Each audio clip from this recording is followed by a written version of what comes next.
Hey Marylee, just wanted to give you a little bit of feedback on your assessment.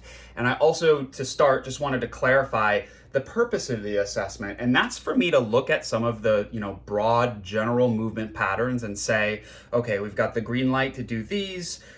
These are yellow light movements, meaning there might be some issues with range of motion or strength, and there's red light movements, things that cause pain or where there's, substantial compensations happening and so on. But I do have a couple of technique feedback, particularly for the squat, because that's going to be one of the broad and global, really overall applicable movement patterns that we have. And it's also something that you said with, I think generally like the lunge and the air squat, those things probably did cause some knee pain, as you mentioned. So that's one of the things that we're going to triage together, is to see if we can't move towards some corrective exercises to get rid of some of that pain. So if you continue to improve upon the movement patterns, you're going to be able to strengthen the areas around the knee that are causing some issues.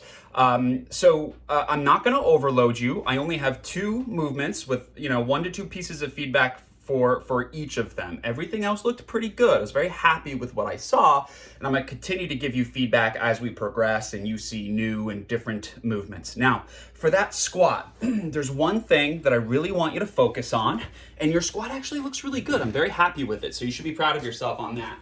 But this is a little bit, it's a little subtle.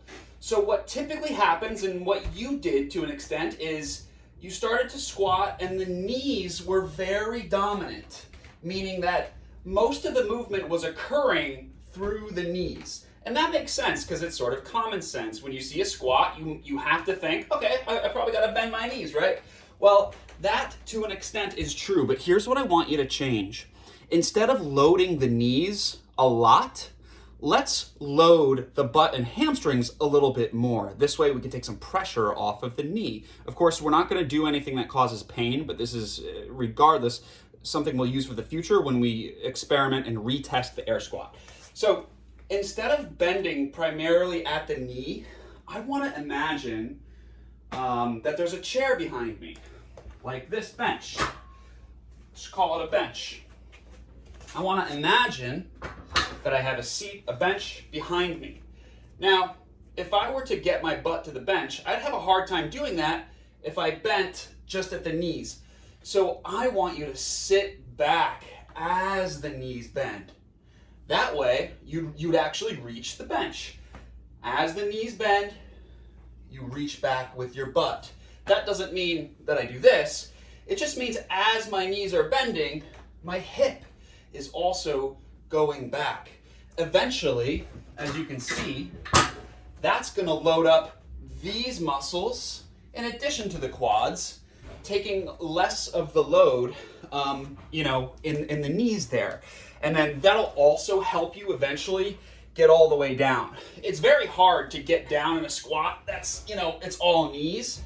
It's really difficult. But if I sit my butt back, I can get down there a lot easier. So that's one of the key concepts that I'm going to have you work on. And the other is the hinge. And these movements are similar, but of course they're different. Now, you did the hinge quite well, but one thing that I want you to pay attention to is the knees.